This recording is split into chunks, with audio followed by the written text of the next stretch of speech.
Normalmente el río Júcar pasa bastante tranquilo por la provincia de Valencia, no muy lejos de aquí. Pero cuando yo tenía 9 años, causó una inundación tan terrible que en algunos pueblos el agua llegó a los 8 metros de altura y algunos pueblos tuvieron que ser reubicados para siempre.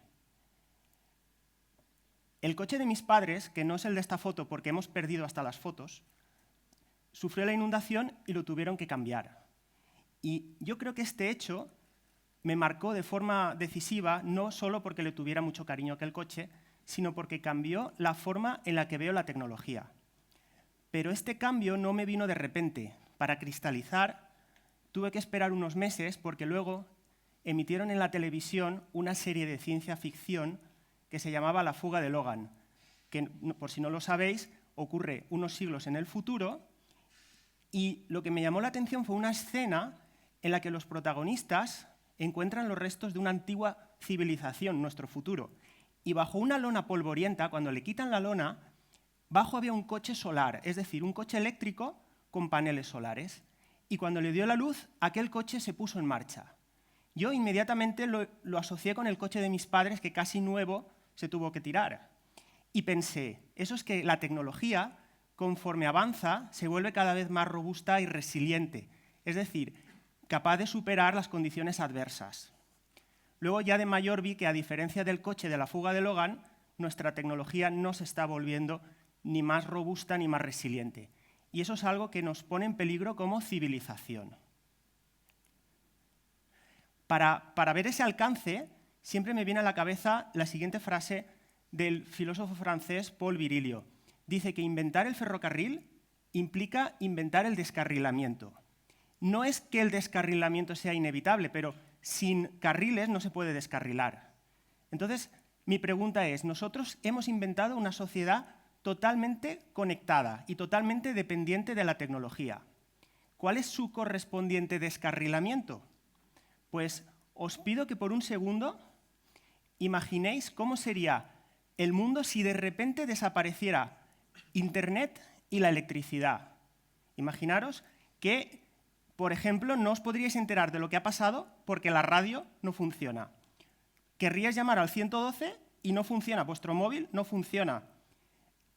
La propia policía no podría comunicarse con los walkie-talkies y así sucesivamente. Esto, que parece de una terrible película de ficción, está basado en una posibilidad que ha ocurrido ya. Es decir, os voy a contar un hecho histórico. En 1859 hubo una tormenta solar tan brutal que se le ha dado nombre. Se llama el evento Carrington. Esa tormenta, como en aquella época ya existía el telégrafo, se sabe que causó daños eléctricos inmensos, pero en aquella época solo afectó al telégrafo. Pero a día de hoy haría todas esas consecuencias de las que os acabo de hablar. Adiós a Internet, a los satélites de comunicación, a los transformadores eléctricos. Es decir, que depender demasiado de una tecnología tiene riesgos. Y el evento Carrington es improbable que vuelva a ocurrir, pero para aquellos que jugáis a la lotería os digo que es miles de veces más fácil que se repita ese evento que os toque la lotería. En el fondo todos intuimos que nuestra tecnología no es muy robusta. De hecho, ¿a quién no se le ha colgado alguna vez el ordenador?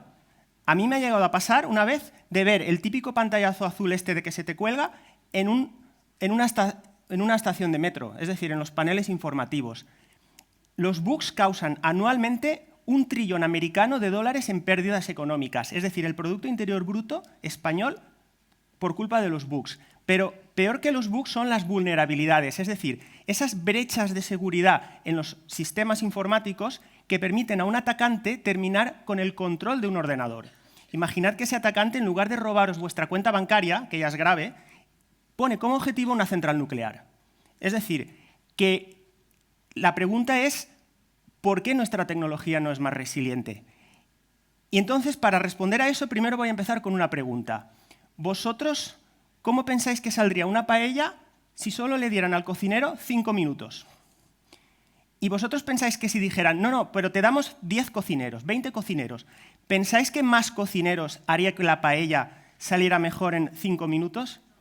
Y si además os dijeran que estáis haciendo la paella y a mitad cocción os dijeran, no, pero es que ahora queremos que sea un arroz al horno.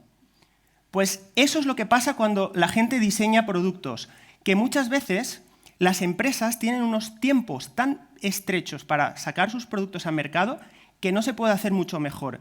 Y el motivo es que si tardan un poquito más para hacerlo mejor, los rivales se les adelantarán y sacarán un producto que, siendo peor, se hará con el mercado. Es decir, que ya aparecen cosas que luego derivan en una complejidad para mantener la compatibilidad y al final viene lo que, en mi opinión, es el principal problema de todos, que es que detrás de nuestra tecnología hay una brutal e increíble complejidad que una gran parte tiene que estar, pero otra es innecesaria. Y el problema, eso se manifiesta porque al final en un mismo producto acaban coexistiendo miles de soluciones, versiones distintas, etcétera, que podrían no ser tan complejas. Y muchos pensaréis, bueno, la redundancia es buena. Sí, claro, la redundancia es buena. Por ejemplo, es mejor tener 2 riñones que uno solo. Pero es que aquí de lo que estamos hablando se parece más a añadir más y más eslabones en una cadena. Y todos sabéis que con que el eslabón más débil ceda, la cadena se rompe. Y tener más eslabones es lo que para un atacante informático sería una mayor superficie de ataque. Por desgracia, este problema no va a ir a menos. Más bien al contrario, tanto el físico Stephen Hawking como el emprendedor Elon Musk, muy conocido por los coches Tesla o la compañía SpaceX, ambos opinan que convertirnos en una especie multiplanetaria, es decir, no estar exclusivamente en el planeta Tierra, es a largo plazo, ya no digo hoy, a largo plazo, la mejor forma de sobrevivir como especie. Pues bien, imaginaros por un momento cómo sería la vida de estos colonos si su tecnología no es más robusta. Entonces, ¿qué se puede hacer? Bueno, pues tengo 2 noticias, una buena y una mala. Pero voy a empezar por la buena. La buena es que somos capaces de crear herramientas que buscan esos bugs y esas vulnerabilidades y los corrigen, porque encontrar un bug se parece mucho a demostrar un teorema matemático, es decir, es probar que en ninguna circunstancia eso puede ir mal. Vale, esa es la buena noticia.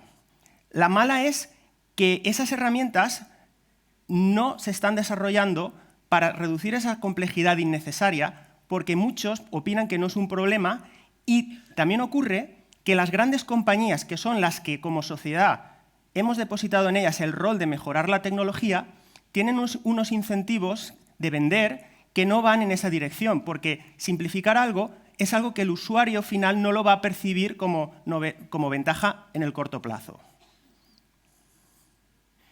Una pequeña excepción a esto sería, por ejemplo, para ver el lado positivo, que hay personajes ilustres como, por ejemplo, el visionario informático Alan Kay, hace poco dirigió un proyecto llamado Reinventando la Informática, cuya premisa era que sí que existía una complejidad innecesaria que se podía reducir. Bueno, pues, para concluir, mi opinión es que todo este problema tiene analogías con el cambio climático. No digo que sea ni mucho menos tan importante, pero tiene unas claras analogías que son, fijaros, falta una percepción del problema. Entre mis colegas incluso hay gente que me dice, no, pero si esa complejidad no es un problema. Y mucha gente hoy en día sigue negando el cambio climático. ¿Qué otra analogía tiene? Pues que aquellos que pueden hacer algo tienen un problema de incentivos, es decir, no se está haciendo las cosas porque no hay incentivos. Y para terminar, la tercera cosa es que si no se hace algo, tarde o temprano nos acabará alcanzando. Entonces, aquí es algo en el que todos vosotros podéis hacer algo. Como ciudadanos, porque si se ve el problema, los gobiernos pueden dar más fondos a investigación. Como consumidores, porque se dirige de esa forma los incentivos de las empresas. Y como estudiantes e investigadores, porque es un mundo en el que se puede trabajar y que es súper interesante. Se utilizan incluso técnicas de inteligencia artificial. Es decir, que es una cosa en la que todos debemos ir juntos de camino a una tecnología que sea no solamente más resiliente, sino más simple. Muchas gracias.